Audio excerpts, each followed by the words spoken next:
Let's go ahead and get to our SalukI radio preview here. Coach Watson of the Evansville Purple Aces. And I think no question, even though he's been hurt recently, but man, Gabriel Pizzotto has been a great addition for this program. And even though they were without him against Missouri State, they still found a way to win the game.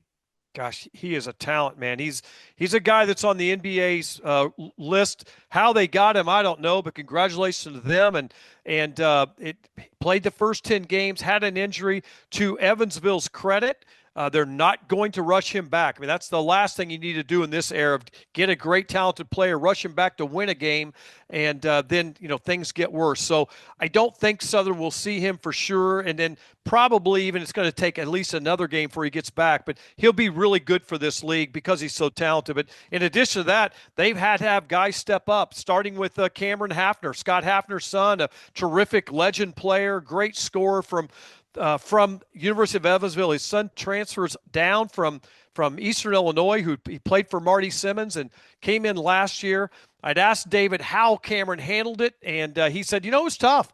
When you come to Evansville and you're Scott Hafner's son, they're wanting 65 points out of you most of the nights, and that just doesn't happen in most lifetimes. But Cameron's done a good job. He really stepped up in the Missouri State game. He's a scorer. He's got that swag and that confidence. I go to sleep at night with you talking about skilled forwards, because you always talk about it each and every broadcast. When you look at a team to judge them, you really truly believe that Evansville has some skilled forwards that can not just give the Salukis issues, but give issues throughout the Missouri Valley Conference. I love Tanner Cuff. He's got 40 assists and 12 turnovers. I mean, for a 6'7" guy, he's a guy that they play through. He's a guy that is willing to give the ball up. He needs people to help him score as well. He's not one that's going to break you down, but if he gets an angle, especially off of a catch, he's going to score on you. I think he's a terrific player, and he's not a guy that many people talk about. I think Hughes is a very dangerous player. They're talking about, another guy with length that can shoot the ball. He hasn't shot well yet, but I think they're seeing it out of him and in their practice sessions over break.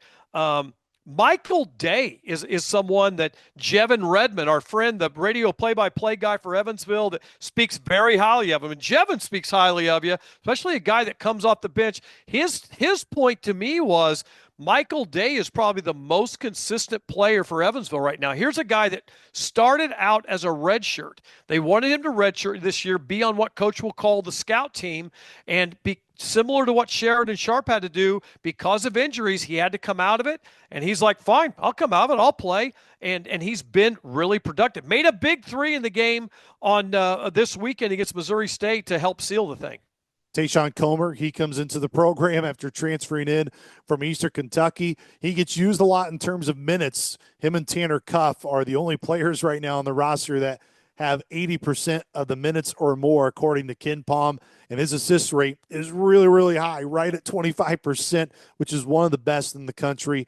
How key is he, along with Cuff, in terms of the ball being in their hands? What's key for Southern is they don't allow him to be a scorer. He's a 21% free-point shooter, and he shot quite a few of them. He's shooting 33% from the floor. So Southern's got to make sure that all of a sudden he doesn't find that daylight. But his job is to get people the ball, and he's done a good job with it. He plays with good energy. He's 6'1".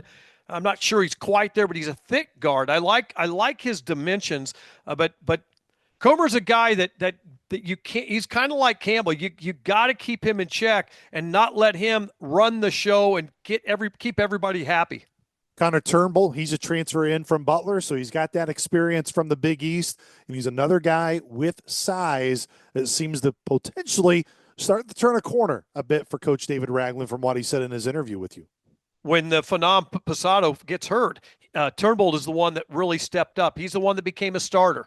And a couple of guys have elevated their position because of they have to play more minutes. And he's a guy that's really taken advantage of it, played well this weekend. And I think he's gaining confidence every night out. Don't know much about him. I only really know his numbers. But when you go from an off-the-bench guy getting limited minutes into a starting role and a team that doesn't play many players, probably 7, maybe the 8th guy 5 minutes, you've got to produce. That does it for your SalukI radio preview of the Evansville Purple Aces.